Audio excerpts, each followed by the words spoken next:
Hi, everyone, and welcome back to Let's Talk Talent. I'm your host, Rina Puang Kumutok, a writer, educator, and talent development professional, aka your cool millennial manager. This week, we'll be talking about futures thinking and how it can help us gain more clarity about our purpose and our careers. Our guest today is Mr. Paolo Abellanosa. He's a writer, futurist, and marketing professional with a specialty in data and real estate. He's been in the marketing communications field for 9 years and was a journalist for 4 years. He was most recently the head of marketing and communications for Santos Knight Frank, the Philippines' largest real estate consultancy. Beyond marketing, he specializes in futures thinking, helping organizations and teams think better about foresight. He's a member of the Association of Professional Futurists. He finished his Master's of Marketing Communications from De La Salle University and his BS in Tourism from UP Diliman. He's married and devoted to their 6 chunky felines. Welcome to the podcast, Pao. Hello, Wina. Thank you for having me. Very excited for this afternoon. So, I've worked with you in AmCham and I'm familiar mostly with your career story.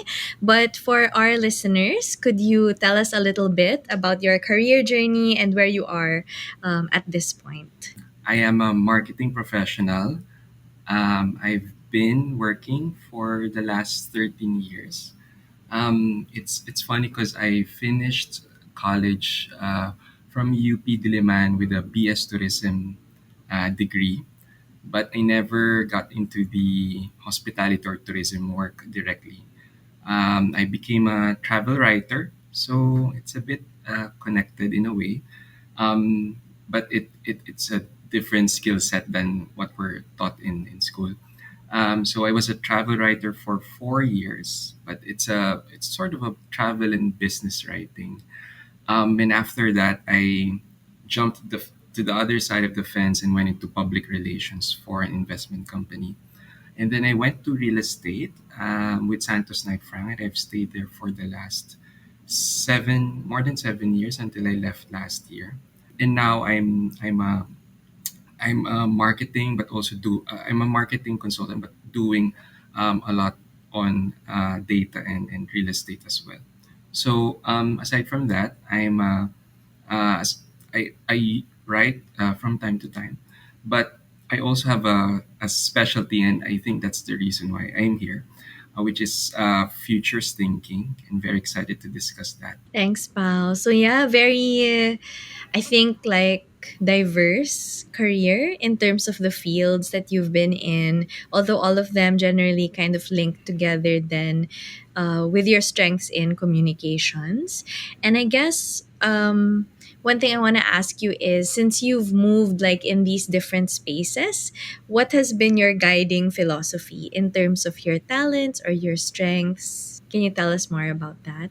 Wina, I'd say na I don't have any specific career path when I started, working. I've always thought to take it easy and take it, one step at a time. Reflecting back, I'm actually surprised that that's been the road or the pathway I've went through from journalism and then going to PR public relations and going to marketing communications, which is a bit different because it's a broader marketing field, and then going to data, also futuristing, etc. But with this stuff, no, and I can relate it with what I do partly with futures thinking is that it's careers are never linear, and that's also the same principle we follow in futures thinking. Careers are never linear. And one of the interesting things I read actually with Harvard Business Review, and the author is also a futurist, is that it's better to build a career portfolio than a career path. Not sure if you've heard of that before.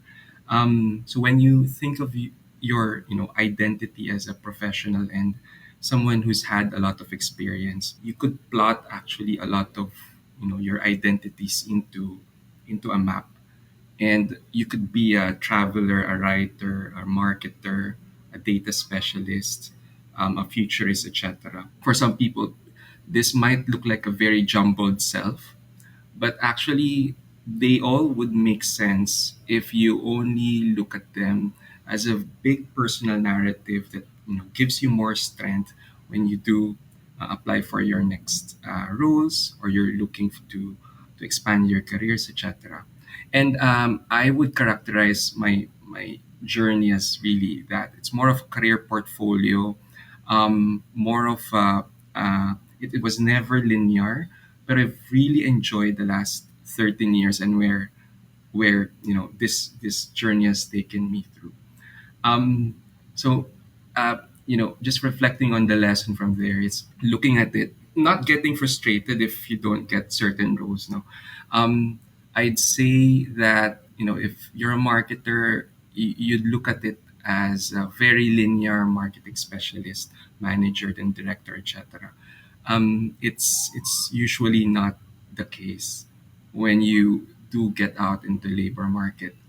Life will bring you to a lot of places, and it's just being open to the possibility that the future can bring a lot more probable, possible, and plausible futures and careers for you. Grabe, super dami kong gusto itanong. Parang there's so Dami much na, no? that oo, parang super dami ko na pick up from that. Siguro, first, maybe I wanna ask, can you give us like a little bit more of like a working definition of futures thinking? I think from the name, a lot of us have an idea, pero how would you define it in the sense na something na it's really a specialized way of thinking aside from just, being ready or being prepared? Yeah, great question. Because every time I introduce futures thinking, um, minsan napapanganga yung mga tao.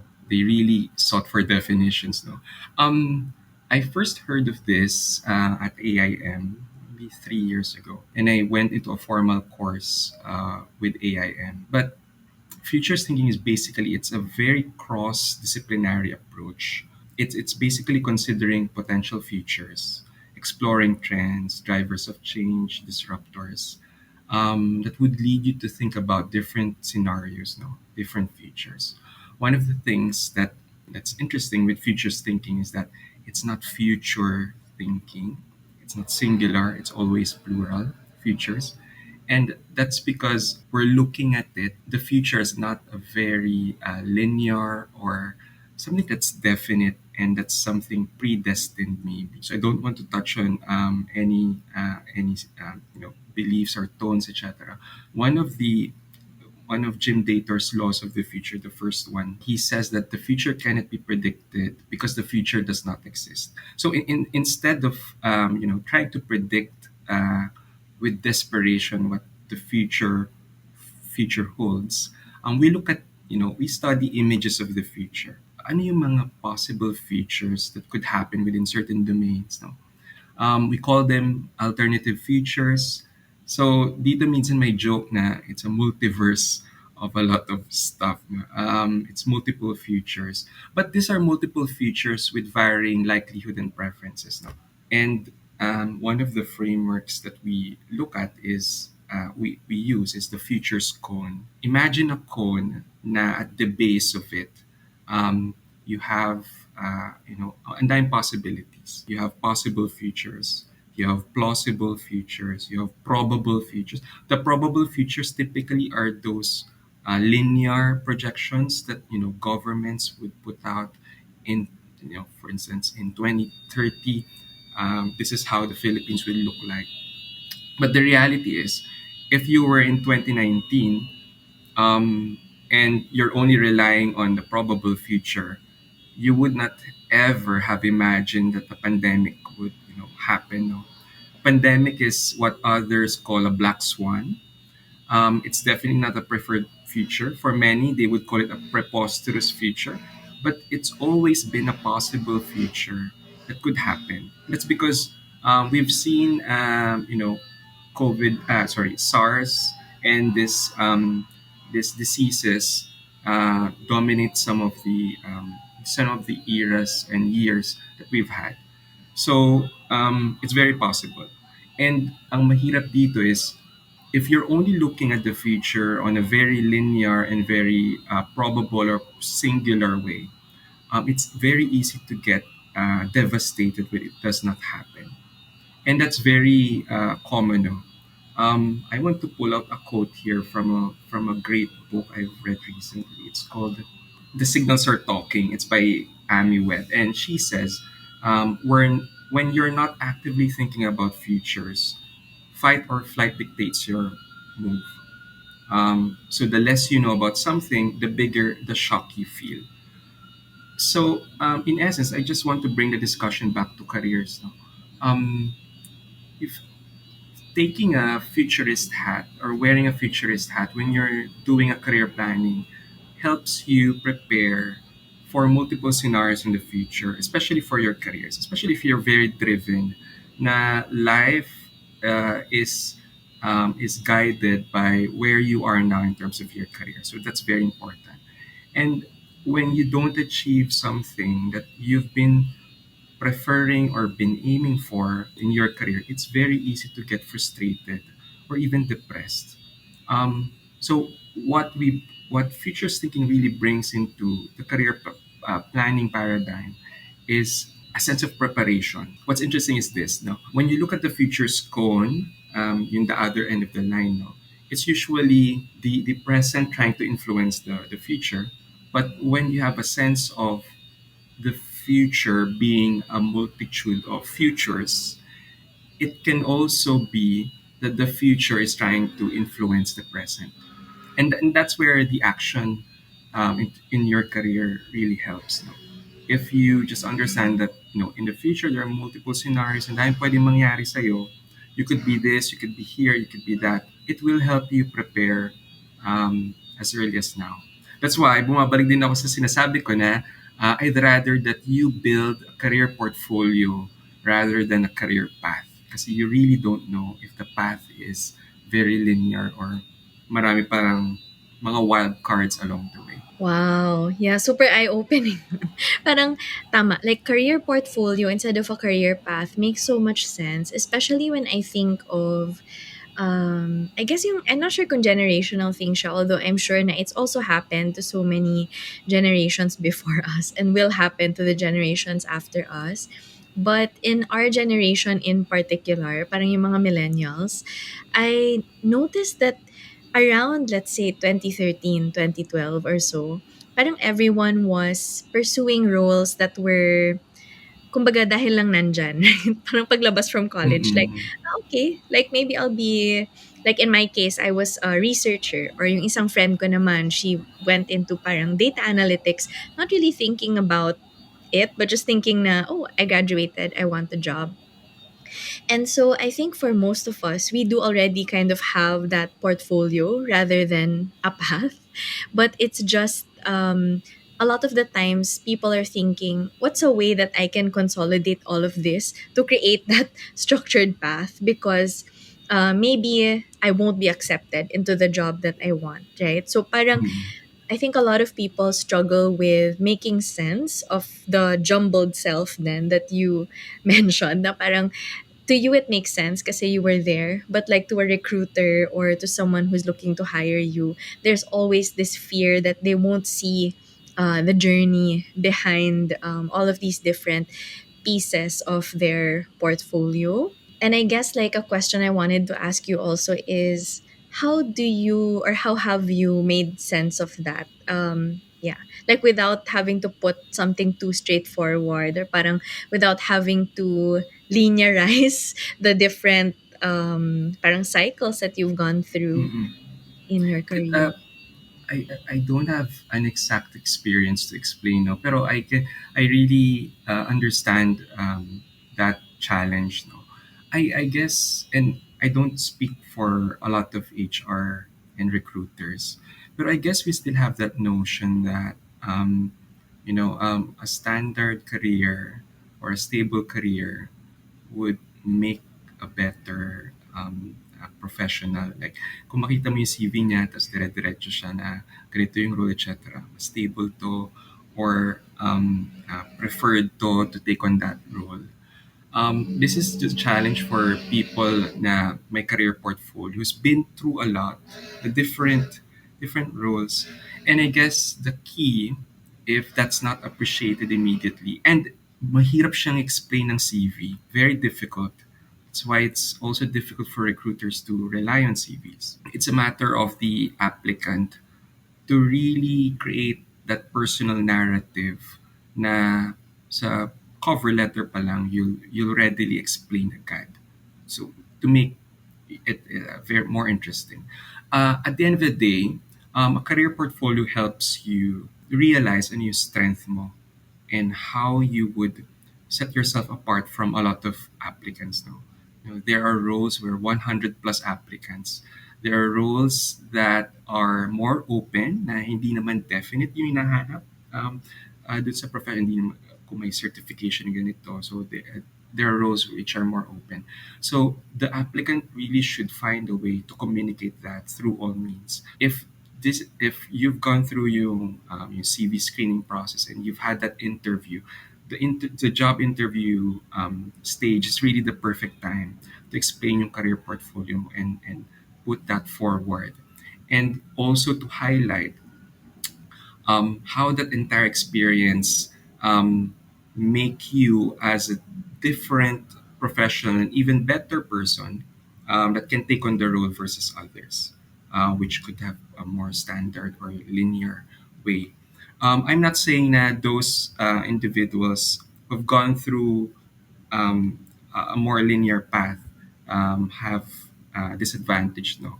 Kasi they also bring a lot of strengths, also some institutional and industry institutional memory to bring into the table. So it's just a guide for many people, and these are a growing population of people who are going through a lot of careers and industries and roles. Na iba yung college degree, iba yung first job, etc. Iba to um, to to put forth themselves and explain and properly communicate their strengths. So it's not a disadvantage at all. Feeling ko it's a big strength if you're able to communicate that. Right. So it's really about telling a story. I like that you kind of used that standpoint. Na it's also about telling a story, parang telling the narrative of your career and how you've leveraged your strengths as a person. Na sometimes it's not just about the role, but it's what you've made of the roles also that you have, like in this career portfolio of yours. And I think that could also help a lot of our listeners who I know are also struggling with that, like wanting to shift into a different role or realizing now that the role they specialized in is almost obsolete, which really plays into like the futures thinking part of it. And maybe also it will help our listeners to kind of think about it in that plural sense, that hindi lang isa yung scenario na from where you are now, hindi lang na okay, set na yan, in 5 years I'll do this, but maybe there are other scenarios also na when they're career planning they could think about. Yeah, very correct. And let me just put forth this model, or this one of the my personally my favorite models that futurists use. It's called the Futures as Strategic Landscape. It's been developed by Hardin Tibbs, and um, it's and we've done this, Rina, before, right, in a previous session. So imagine yourself, you're looking at a big landscape. It could be one of the hotels sa Tagaytay. Just putting everything into Philippine context. You you're overlooking the lake and the volcano and the island in the middle. Look at it as a chessboard. No? This will be your 2 to 5 years. These are the changing conditions. This is the journey you'll take in the medium term. So it's a chessboard kasi you'd have to know how to navigate it. What are the next moves you need to make in terms of your career? And usually, this is a little bit more predictable. These are challenges, opportunities that are immediately in front of you, and you'll have to navigate very strategically. Pero at the end of that lake, there are mountains, the mountains of Batangas, no? Some of those people climb. And those are the goals for at the end of the 50 year, it could be 5 to 10 years ahead. So those are the goals that you want to go to. Could be a mountain or two mountains or a few more. So think of those as your career goals. And that takes time to be reached. Kasi kailangan mamangka, you have to, in that metaphoric sense, you have to navigate the chessboard to reach those mountains. Kailangan mong akyatin din yon by that end. Pero those mountains are also guided by a star. So imagine na lang may star sa taas ng mountain. No? This is your enduring purpose. It could be your purpose as a person, purpose as a career. Tibbs say na the author of this say that stars are never actually reached. They're just guiding principles. Unless you have a rocket, it's hard to reach those stars. But this is the vision of the self and the vision of you as a professional and as a successful professional, which we all dream of. So this is your enduring purpose, and there will be times in life now when you're navigating the chessboard, the mountains can change.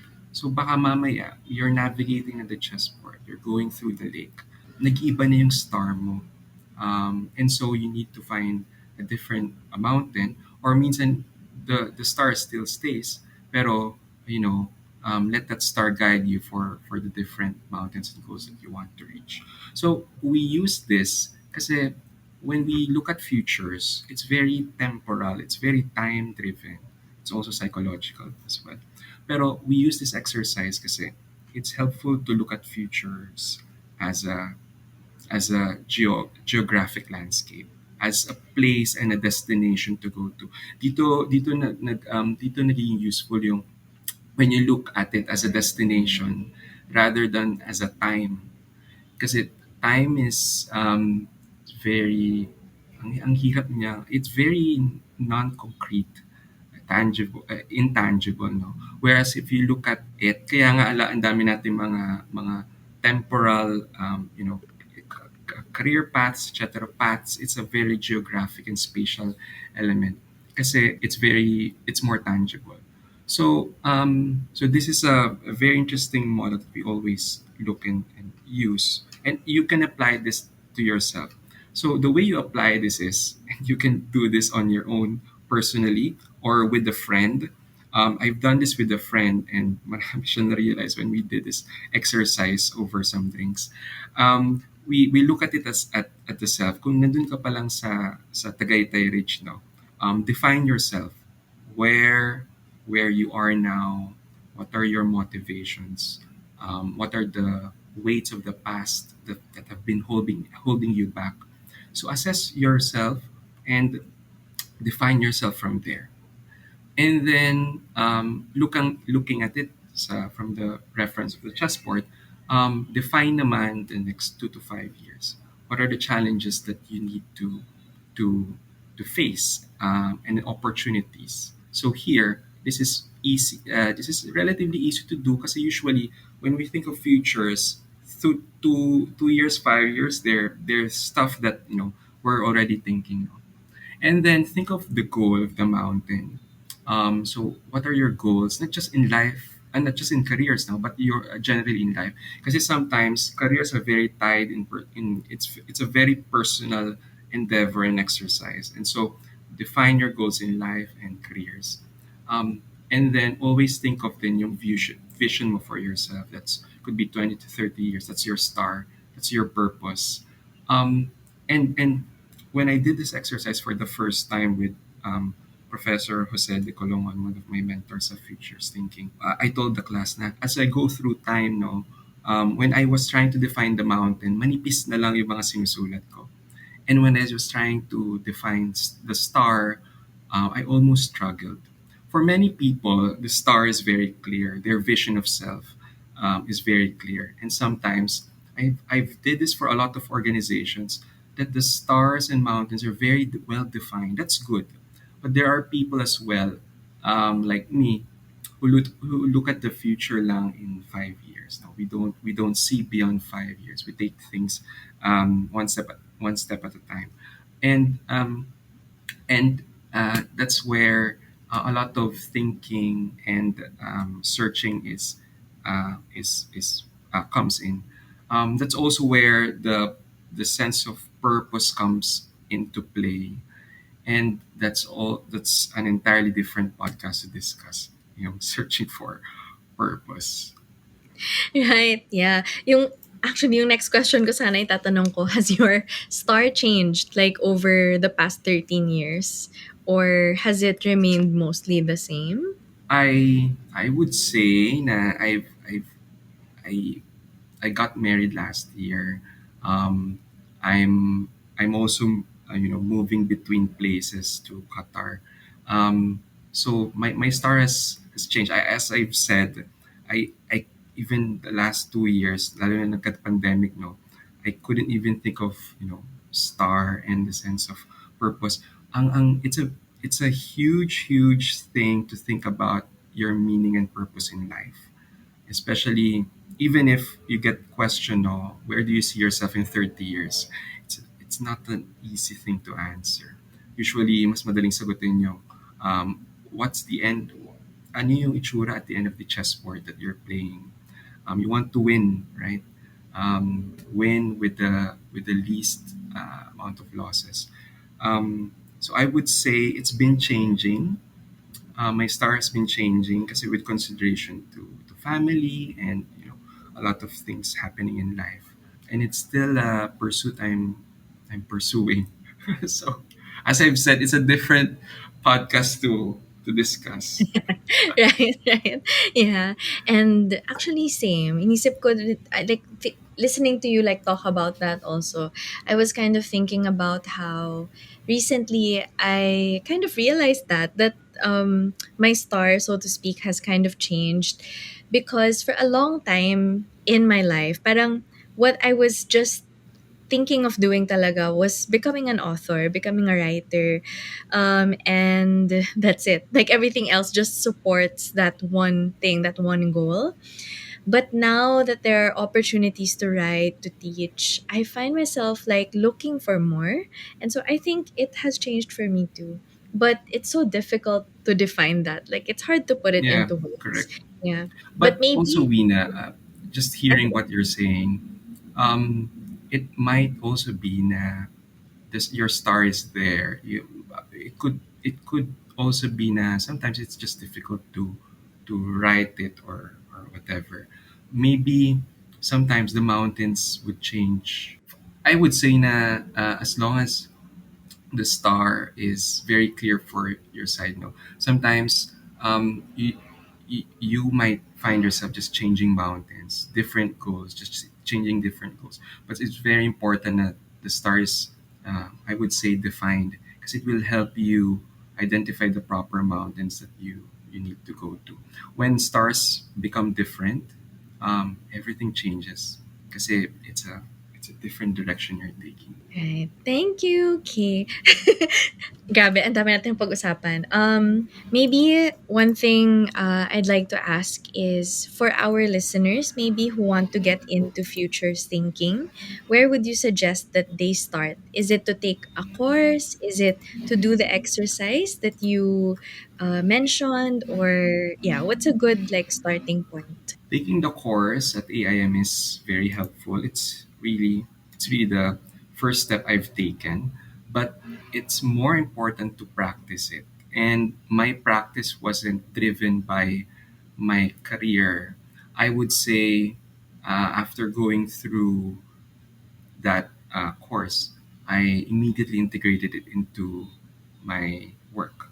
Now I work in marketing. I was working in marketing then, 2022, and I immediately applied this to the team. I've also did some workshops for a lot of organizations, not just AmCham.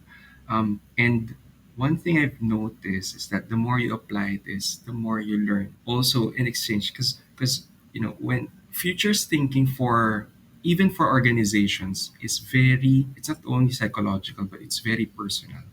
When I do the workshops, the first part of the workshop, even if it's a strategic planning session, it always becomes personal to the participant, especially when we do that, the future of us as a strategic self.